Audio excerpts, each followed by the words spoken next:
నూరేళ్ల బ్రతుకు మాకిచ్చినావు, క్షణమొక్క రుణమై పెరిగింది బంధం, త్యాగాలమయమై సంసార బంధం.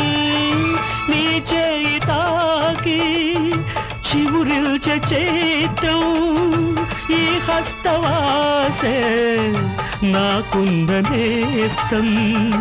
అనురాగ సూత్రం మా ఇంటిలోన మహాలక్ష్మి నీవే, మా కంట వెలిగే గృహలక్ష్మి నీవే.